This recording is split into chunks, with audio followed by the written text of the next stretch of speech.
woyɛ abakan a yɛwanam obi ɔsɔ yɛ de ɔsɔ yɛ bible wɔ kura no ɛnneɛma bi wɔ ɛhyɛ mu a aborɔfo de hyehyɛ mu to deceive us ɔde aso obi ne wɔn wɔ wiase a ɔne ne master betumi ayɛ ayɛ pɛda broni ani ate yɛwɔ secret ne nneɛma bi wɔ bible mu a sɛ broni de bɛ mu a ɛbɛ bio ɛyɛ bibidi ani nti owie na ɔde ɛhyɛ bible na ti sɛ deɛ wɔatwerɛ de abrɛ wɔ ɛma yɛmfa bi nka ho ɛna yɛnyi bi nso nyɛ dɛ ɛmfim nti sɛ wofa bible na woka asɛm biara ɛyɛ different from the word wie mu a na amanfoɔ ɛda to sɛ deɛ woka no yɛ dɛ ɛyɛ ntorɔ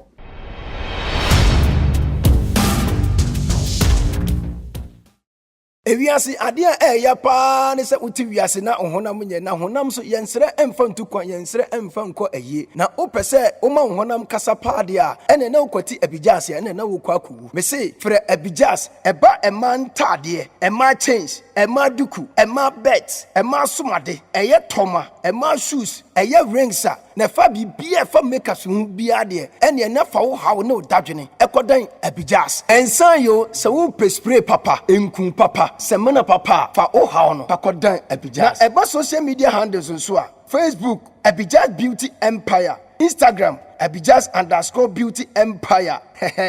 Fasa number way na ubenya Abijas 404 Abijas 883 Abijas 6576 Abijas ehwani ebewada.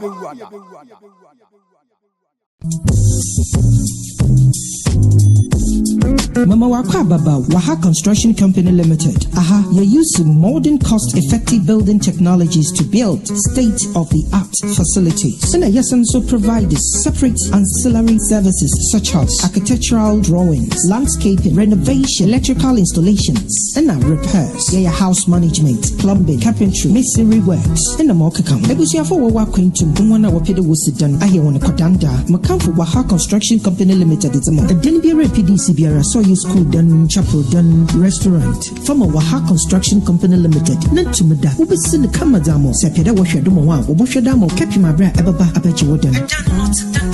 So we're going to Nasa PDs wooden was Central Region, Ashanti Region, Western Region, Greater Accra, Ghana Babyara. When you're in the contact one, Kululu Biani, Waha Construction Company Limited, Woko Yarati. What then Biara PDC Biara on your problem? Now, yeah, repairs is so. You're able staffs and war home 24/7. Time being here when Biara, a Fraponai, but you do. Waha Construction Company Limited, Cape Coast, Kakumdo, Abrajuka Road, Waben Kakum, MA Basic School, Abrosano Biana, our first floor, a bit my phone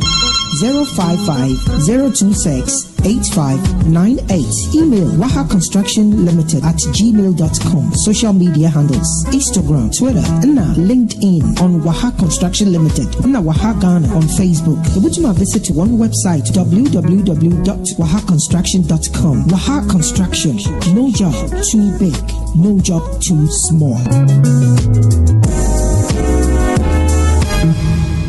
Keep watching. Mofantulos and TV. Keep watching. Don't change it. Keep watching. Don't change it. Keep watching. Don't change it. And one Los and TV.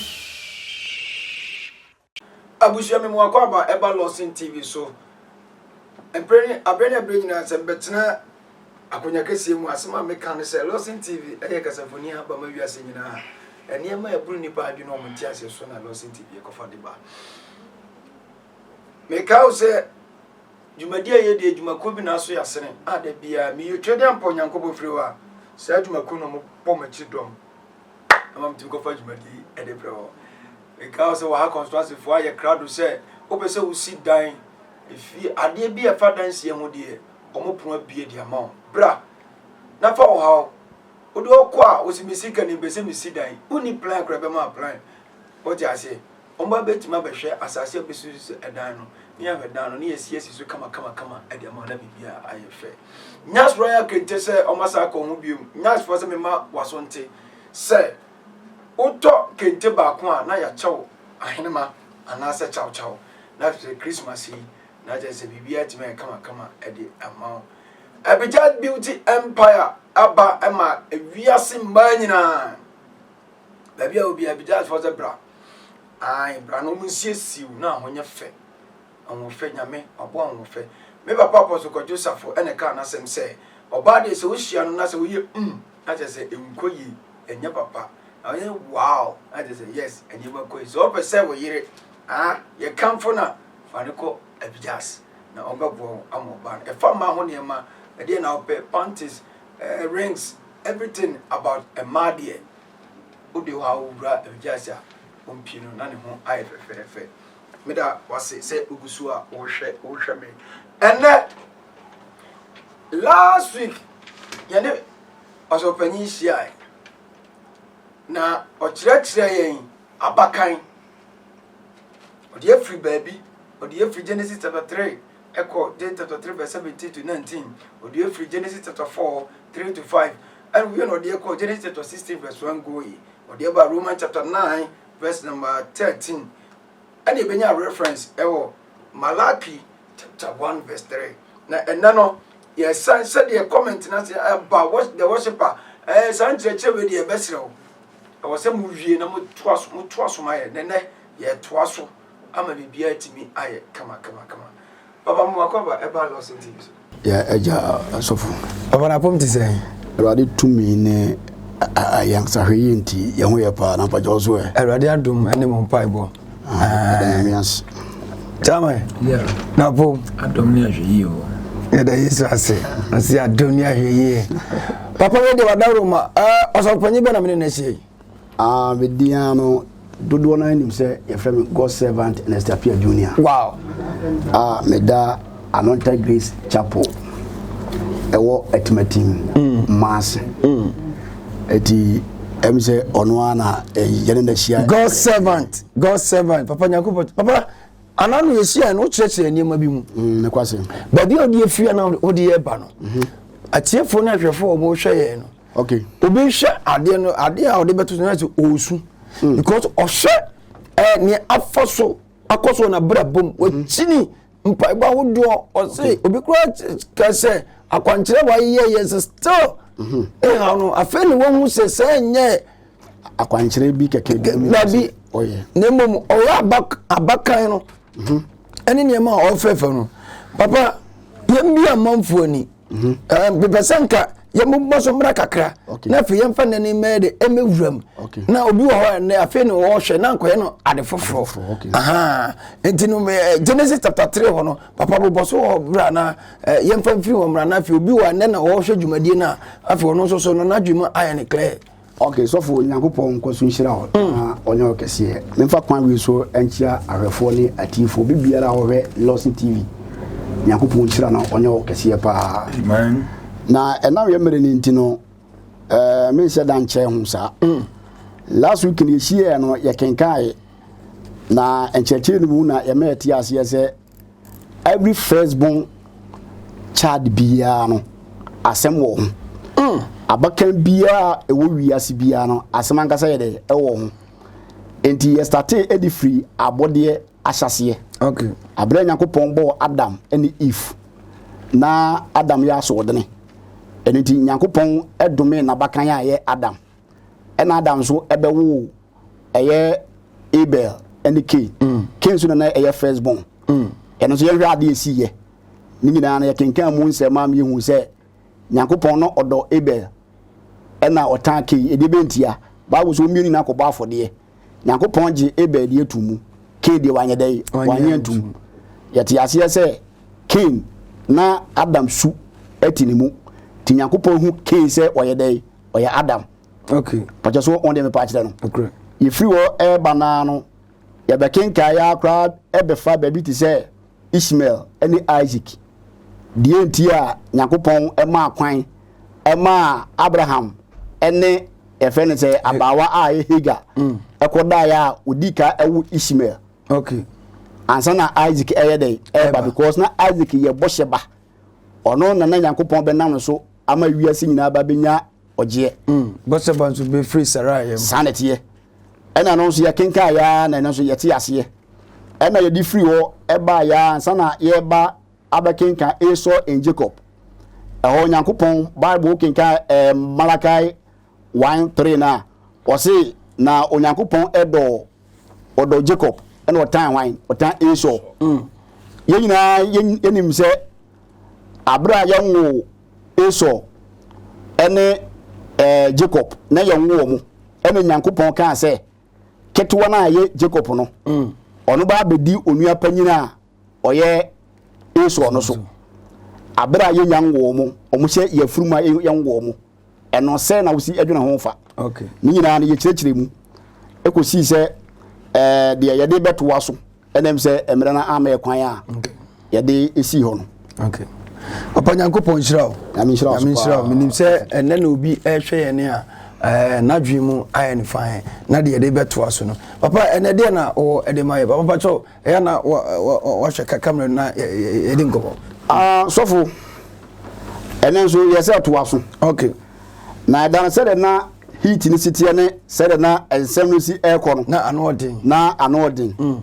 eti bibiri na fra wo se papa yɛpɛsɛ asɛm no ka part 2 yɛ de ɛba ana bi ndo kranka ibenya krana part 3 kran san yɛ de ɛntoa so na yɛwo teachings ahodoɔ bibiri na yɛ de ɛwɔ ho nti no ebi wa yɛbɛkeka bi ahyim na etima boa ma enkyerɛkyerɛ na etima yɛ de etimi akɔso na deɛ yɛ toa so ɛyɛ Manasseh and Ephraim. Okay. Manasseh and yɛ firstborn. Na Manasseh ni Ephraim so on papa na any Joseph. Na yɛhwɛ asɛm no sɛ de bɛyɛ a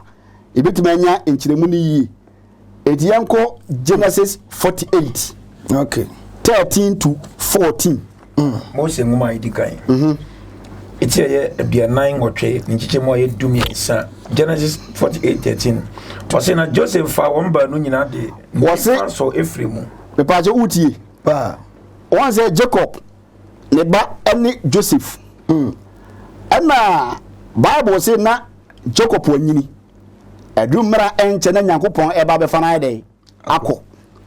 It is amre ni mu ɛna ne ba Joseph. Ye na dwen sɛ ne sa na tie de ɔkɔsra ne papa no. Eti ɔkɔ no ɔde ne ma baanu a ɛyɛ Ephraim ɛne Manasseh yɛ de ɛka no. Na oduru hɔ ɛna ɔka kyerɛ ne papa sɛ ɔnhyira ne ma mienu no a ɛyɛ Ephraim and ɛyi na ansa na wayɛ de wawu. Na Bible say sɛ Israel mu nso sɛ yɛhyira yɛ de panyin no egyina nifa. Na yɛ de ketewa na yɛ de egyina benkum. Eti Bible mɛ te aseɛ sɛ na Joseph ɔde Manasseh egyina yɛ fɛn sɛ Jacob ɛnsa nifa. Okay. Ɛna ɔde Ephraim egyina ne nsa benkum. So that the other party no. What do you want me onim say? Obi a position or sanity panyin position. Panyin no ɛyɛ nifa. Okay. Ɛna ketewa no ɛyɛ benkum. It was the Manasseh egyina nifa. Ɛna ɔde Ephraim so egyina hen, egyina benkum. Ɔno ɛyɛ ketewa no. Sanity. Okay. Ɛna Bible no say Wɔse na Joseph fa wɔn ba no nyina de. Wɔse na Joseph ɛfa wɔn ba no nyina ɛna wɔde nifa ɛsɔ Ephraim wɔn sɛ okogya ne papa anim. It was say akwadi sɛ yankasa ayi ogya ne papa wɔn sɛ ɔno ne benkum bɛyɛ papa enifa ɛna nifa nso bɛyɛ ne papa benkum. Sanity. It wɔde ne nifa no ɛsɔ Ephraim ɛde ne gyina ne papa ebenkum. Yes, or the need Jan right position. Sanity. No yɛ panyin no. Ɔno na yɛ ketewa. No yɛ ketewa. Ephraim na yɛ ketewa. Okay. Enti Joseph no de ne nsa nifa no ɛsɔ Ephraim egyina ne papa ebenkum so. Benkum so. So yɛntoa so. Na ɔde ne benkum so Manasseh mu. Ɛna ɔde ne benkum so Manasseh mu. Na ɔde ne kyerɛ Israel nifa. Na ɔde ne kyerɛ Israel ɛwɔ Jacob no enifa. Na ɔde wɔn pene ne nkyɛn. Ɛna ɔde wɔn epene ne nkyɛn. Ɛna si sɛ ne nifa mu to Ephraim. Ɛna Israel ɔkorɔ so ne nsa no. Pàbí sɛ wutie paa. Wɔn sɛ yɛyɛ nneɛma bi wɔ hɔ a yɛsi ɛyɛ mystery ba nipa nte aseɛ. Ɛyɛ hintasɛm. Sanɛteɛ. Na ama sɛ mɛkenka amanfoɔ ɛkɔmɛnti aba na ebi sɛ yɛnya bɛtena ha ɛyɛ yɛnka the word of God. Ba mi nim nsɛm a yɛkɛn sɛ ebi a efiri book ebufo bi mu deɛ a. Papa wate aseɛ. At this point in time no Genesis 3:16 ne those you know any party abre. This is the time I was say you be a Christopher ani.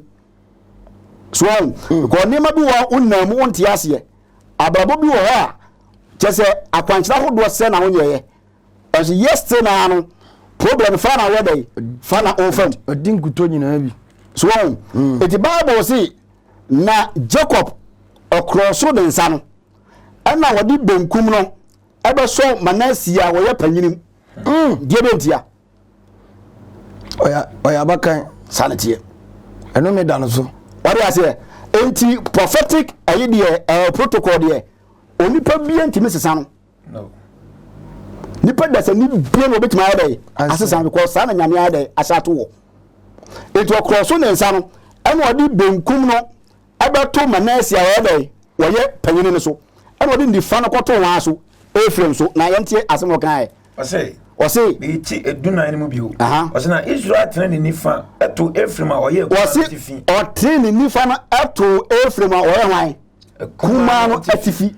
ni benku to Manasseh atifi ana odi benku no to Manasseh dai atifi say oboapa na oye sa wo so oboapa na ye dai because na onim the spiritual heart protocol if we say Manasseh ni abakan wo say na Manasseh ni abakan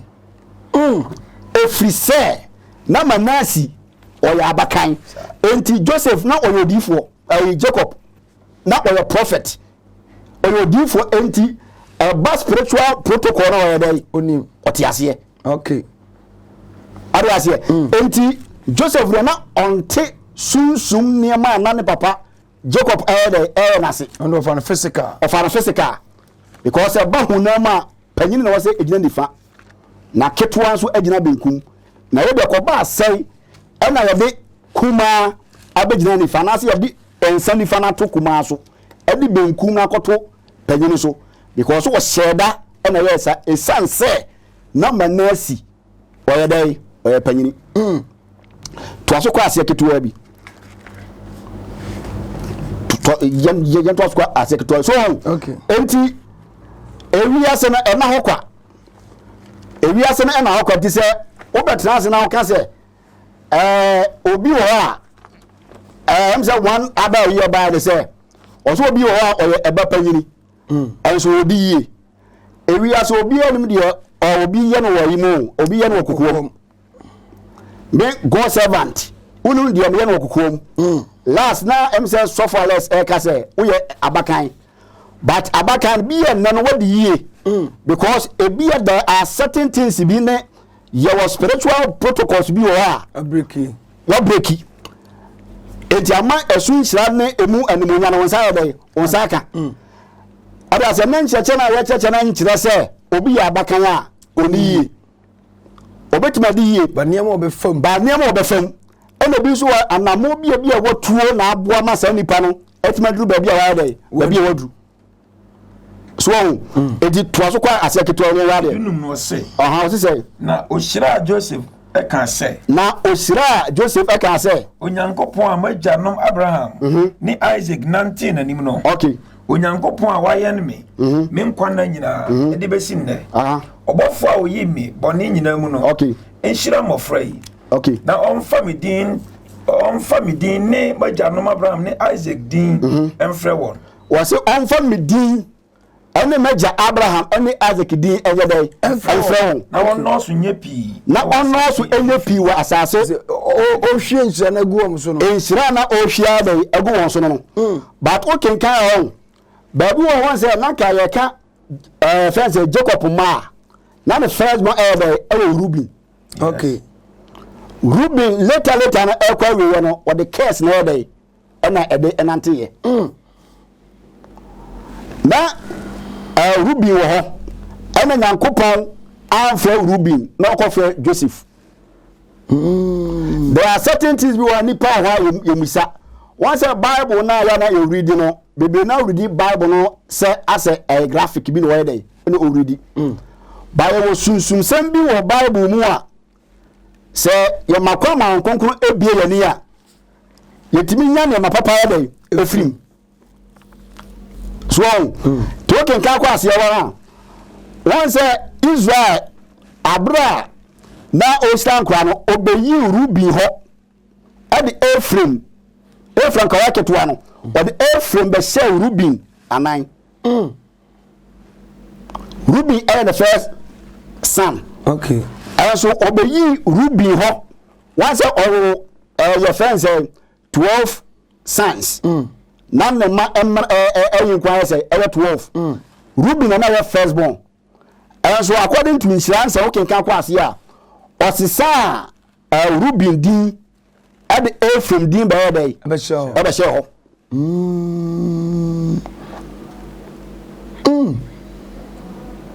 Edina we no a kire merati ase say you will secret bi wo emakan okay to ya abakan a ye wadamo bi o so de o so tu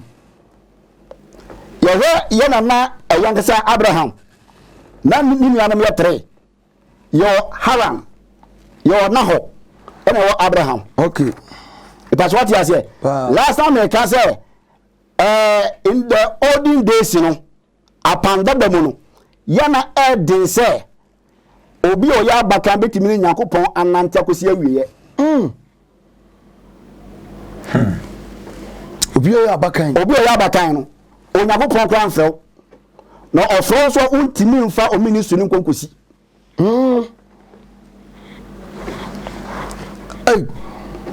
so ne dem pache no obi o ya abakan yan obi di say wo de abakan no yan obi di say Samson wo ye bosheba ye she ba ansa na wo de ye eba Israel yan say Samson ministry otibi di kosi yana asemo Bible say na wo Abraham ye wo Haran ana wo Nahor de no ya abakan e Haran wo na gwen say oni nyame be nante enso ankosi Haran owui wo busa wo say ayo be na Haran ewuye sa Haran no ono na ne ba ene Lot wona wo Lot na ne ba sa ne Sarah ana ne ba akosi efe Mika eti eye Mika ena Nahor eware no Abraham ewuye chi Haran wuye na at the age of 82 years ene wuye na bobu sam say eye de na Haran wo ye bakan owuye one say ye Bible we no akwa de say obi twa de na so obi etwe book na wa summarize book na wa de wa twa ni nyina enti ye Bible we no eye something like ade bi a de ya summarize no ya bono tofa chaji o sanim sanete enti niema bi wo a enye ni nyina na pie ye Bible we no enti obi wo ka asem bi na ampia na dwe ye ne se eni Bible de wo ka ni ho what was here the last time ko church bi ko church interchire bi wo ba bi ana me ka se ye Bible we kura no eniema bi wo ehye a abrofo ndi hye mu to deceive us what was obi no wo wi ase a one ne master betima abai ayo peda broni ani ati ye wo secret ne niema bi wo Bible mu a sa broni de bemu a ebe bio ayi bibidi ani bie wadwunum sanete ebe bie wadwunum enti wo soso oba ba master ana broni so makwa ma one ne mebe e me yepe enti owie na ode ehye Bible na ti se de watwe de abrewe ama wemfa bi nkan ana yeyi bi nso nyedai enfim ti se wo fa Bible na wo ka asem bia e different from the word we mu a na amanfo e doubt say de wo ka na yedai wo ye ntro ba ye ni de free ene ni ba bia yedai ye ko okay papa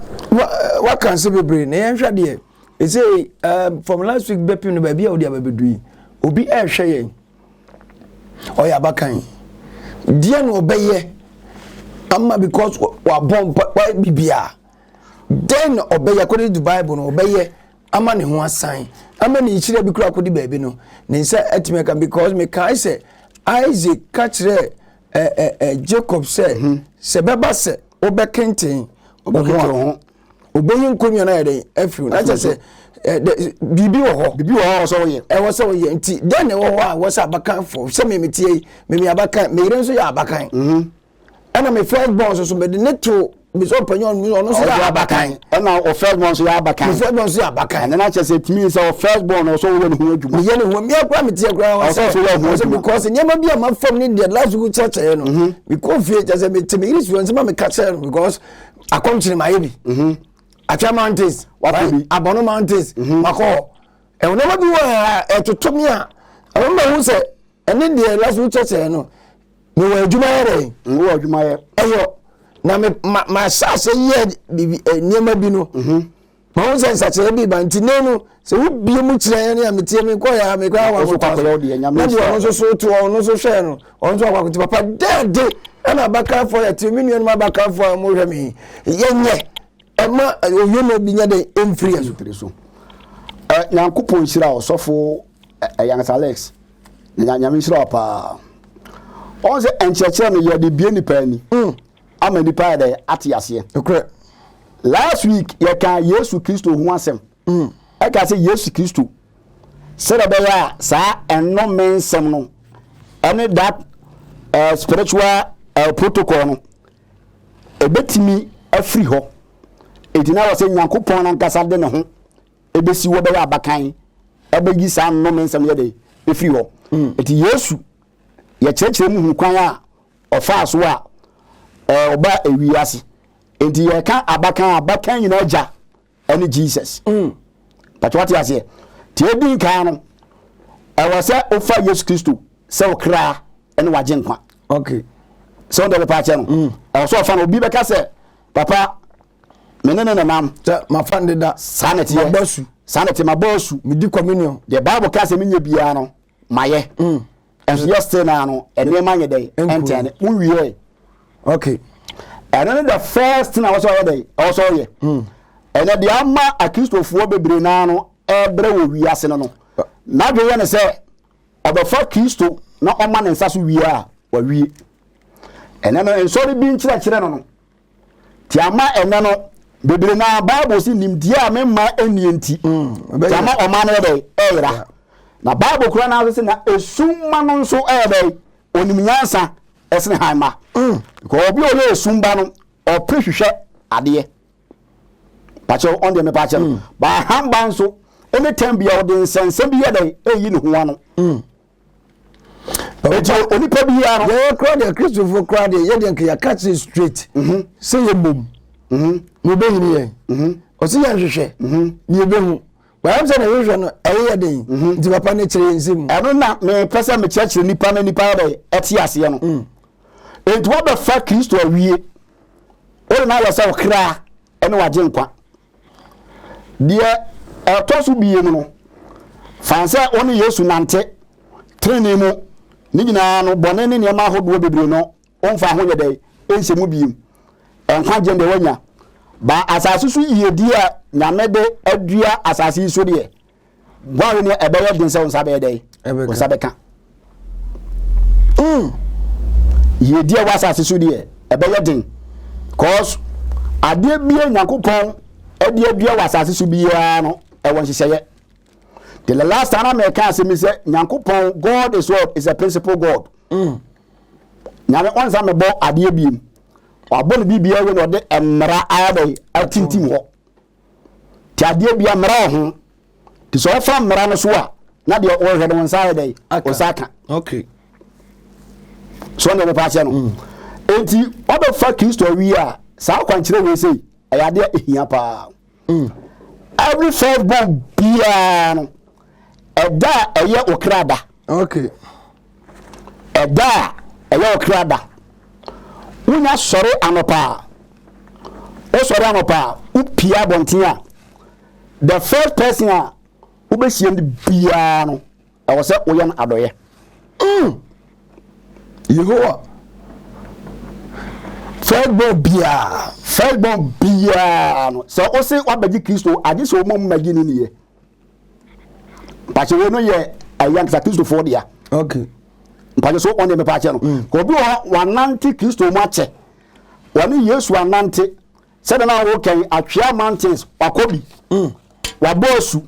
de sɛ wo ye bia wa yan so yesterday na ne ma nye de entene ma no wakwan kyerɛ wo sɛ wo ye me sɛ ɛda ya okrada agye sɛ wo mu ye ukuadafo ukuada de menye no ukuada so wo ye no ukuada enye adwuma papa no di ntia because one thing is say eno sintina make say enye mystery because tumi a odi okuada so no oye tumi a one thing is say oseyade and one thing so say okuada sunsuma odi okuada so no ade a wɔm nyinaa no sɛ ekese bi a o cha de answer sɛ ade kyɛ no ansɛ nka wo de ma Bible sɛ ma no bɛbɛ na ɔbɛma wo ba umma ensa ma memo de ɛwɔ hɔ no kra no wɔsa agye de ɛka ho kɔ tu kwada de me ba bia fo sɛ so ɔbɛyɛ adɔre a ɛda yɛ ukuada yɛ very careful it is all yɛ ukuada na sɛ yɛ ukuada ɔbɛyɛ wo de a yɛ no ɛbenada ana sɛ da ɛyɛ da bɛ yawada okay so the first person a obehie ndi bia no a ɛwɔ okrada yɛ na dɔyɛ upia yɛ na dɔyɛ woyɛ saa toa so a 7 to 9 times no bon sɛ enema best start say dey ebie ama wo so osofo enti ye wɔ niema wɔ hɔ ye wɔ ensɛm ankasa yɛ dey ɛwɔ hɔ ɛna wɔ ahohom so yɛ dey ɛwɔ hɔ enti ewiase no ɛna hɔ kwa binua bi na ɛka asɛm bi wɔse ewiase no obi na bɔɔyɛ ɛna ɔde yaba bɛɛ dɛ ɔde yaba bɛtenam te sɛ ewiase hwɛ na emu ɛnyɛ ɔda na wayɛ dɛ wɔnso abɔ wɔnso wodeɛ enti ewiase no ɛna hɔ kwa enti sunsum a odi abakanfoɔ so yɛfɛ no sukaru sunsum odi abakanfoɔ sunsum a odi abakanfoɔ so no okay yɛfɛ saa sunsum no sɛ ɔyɛ dɛ sukaru ɔna di abakanfoɔ so sukaru what you say enti anytime bia so bɛbɔ mpae bia no you need to attack that spirit what you say ɛna de ɛtɔ bie mo so before ansa na kwankyerɛ a mekyerɛ na ɔbɛyɛ no ɛwɔ sɛ ɔpɛ nyame nipa bi a ɛnwosra ɔbɛyɛ ɛwɔ no so once the last time mekyerɛ ma wo sɛ yɛkenka Luke chapter 2 verse 25 to 28 no yɛka sɛ yɛwu Yesu Kristo wade ase na rɛtwe so no yɛne ne kɔ asɔre fie kɔsie a onyame nipa bi a ɔyɛ odiifo a na yɛfɛ no Simeon ama Simeon bɔ mpae yɛ dɛ ama no hyira no ti me ka sɛ yɛ obia na sɛ sɛ dɛ hyira ɛde ne nsa tɔ so yɛ obia na sɛ sɛ de ne nsa tɔ so ti edi nka ɔbɛfa Kristo Yesu sɛ ɔkra no wagye nkwa wie a deɛ ɔtɔ so no penyame nipa ngosra ɛwɔ no so na okra tumi okra so ano ɛmɔ mpaye mbreki ne ma yɛdɛ emfiri wo so bi ti sɛ God servant what you say ebi ti sɛ God servant sanity na yɛ mbreki ne ma yɛdɛ emfiri wo so sɛ yɛnya ebreki wie a deɛ ɔtɔ so biem ɛne sɛ bɔmɔde sɛ da wɔ krada bia obepie the first person obesia no sɛ yɛ anopa sɛ yɛ wia ɛda first person obesia no abɔnten no yɛ na dɔyɛ ɛyɛ toa so 7 to 9 times here sɛ biribi ansi a na nyamea ɔfrɛ me no ɛyɛ trofo enti papa ɛnɛma ankasa wɔ wiase bibi wɔ hɔ so bibi ankasa yɛ dɛ ɛwɔ hɔ enti sɛre na yɛka no David ɛnso ne nua no wade aseɛ na yɛwɔ Abinadab hɔ ɛna wɔ Eliab nso yɛ dɛ ɛwɔ hɔ ɛnso abra Samuel ɛkɔ akɔsra wɔn no Bible say na dwenya ne sɛ wade aseɛ wɔn sɛ na Jesse man ebi soso ɛwɔ wa na bi nso wɔn yɛ dɛ ɛfɛ bi abrane the Bible say wɔn na dwenya sɛ ka ɔbɛsra Eliab pàṣẹ wɔn jɛ bɛ pàṣẹ no ɛnso nyame se ɛnyɛ wei na me se sanengo Bible say na Nyankopɔn sɛ ɔka ne sɛ ɛnyɛ die etue aniwa ɛna Onyankopɔn ayɛ dɛ ɛhwɛ nyame hwɛ die etue aniwa da deɛ wɔ kuma mu na nka yɛba fie bɛsrɛ obi asini hene deɛ sɛ nka panyini ɔsɛ etimi sra no panyini no wantene sɛ that spiritual you know ayɛ dɛ adi ne so eti David so na yɛ dɛ David a ɔno ana wɔ akyiri ɔyɛ kuma wɔ mu no ɔno na nyame ɛma akwama yɛ dɛ yɛsra na esi ne hene eti Bible mu no obi bɛka sɛ ɛno ne yɛ apam dada tina mɛka sɛ sunsum ne sɛ de nyame asi ahyehyɛ na ade no saa na tie ebesi ne ti sɛ obɛde wo ho a wɔde asɛ na agye sɛ odo ma Yesu. Okay. Eti Bible says so obi ba Kristo mu a na wayɛ abɔde foforɔ na ene madada ni nyina atwam wɔde asɛ ene madada sɛ oyɛ abaka no men ne saa nneɛma na ɛda so nyina nneɛma no nyina bɛda ebetwam because of sɛ ewurade sunsun be bie wani wani ono ɔbɛfa ne nkurɔfoɔ so te sɛ God servant so akyerɛkyerɛw ɛmo hu ne korɛ no ayɛ anante ne korɛ kwan no so. Okay. Nneɛma dada no nyinaa betwa ma nneɛma nyinaa ayɛ foforɔ ɛde ama wo. Okay. Ndi papa ewiase no ɛna hɔ kwa. Ewiase no ɛna hɔ kwa abusua enkyerɛkyerɛ Awurade ɛna God servants ɛde ma yɛn no. In fact ano ɔden nanso ɛbrɛ ti we need 1 minute time no. Papa, bibi wo bio ye be ya within 1 minute time no na fe no wo de number ne o chi kwa se de ya na manfo efre no se na medika aka na no em se ebre no e ma ye kwan ma yentimi enya yinti de me ka nyina no se obi emfa Yesu ni nyina bra ye bra hu nyina ne entimpa ye ti ni nyina ne se enipa de no ho be ma Jesus. Wodo ho bema Yesu na do wakoma ama no na wafa ne sɛ okra ene wagye nkwa na de ye ka nyina so wode be ye adwuma tia sɛ no nyese bi ya something like de ye benya nti because most at times no sɛ yenya ba fidi kese bi sɛ so na de nyame de besoma sɛ ye ne ye nuanom emra me hyɛ no ya na bebre na ye o madwen sɛ bi ya sikantia but enye sikantia na mo sele be ya obenya wo kra nkwa ebuo bi nso so sanete na nkyerɛkyerɛ so aye kyerɛ no so wobɛhwɛ sɛ wobesom na wodi atua namon na sɛ wodi tua namon so a enema besesa na enema nso ebesu yi enema besesa e dia ma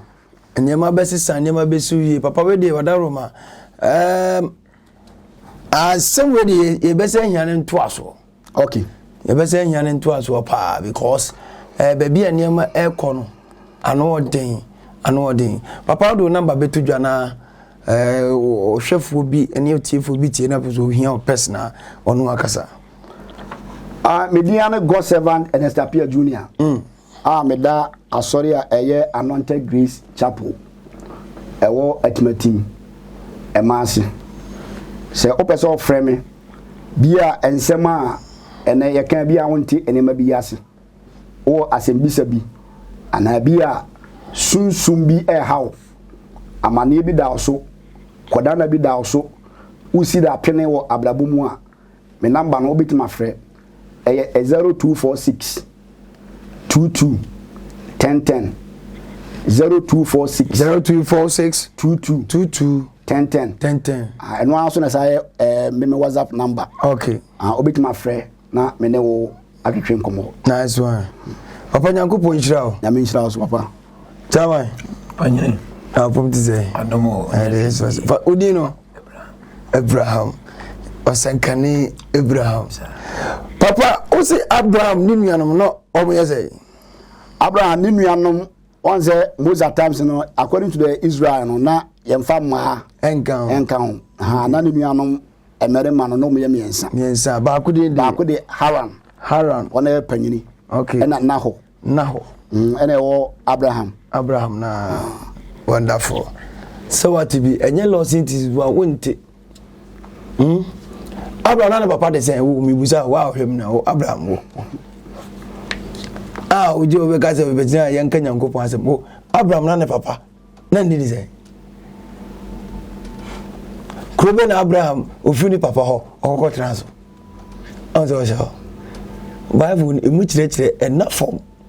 ti nyame wadom na se nyame somafo bi betena kasafo na se ɔhwɛ pay attention to it na tie na fa bɔ bra media the worshiper me so dwuma de yeso de na ye wa constructions Abijas Beauty Empire and a nyas bra kunti ɛna mbɔ m'akyi bɔ mbɔ m'akyi dɔm dindindindindin makrao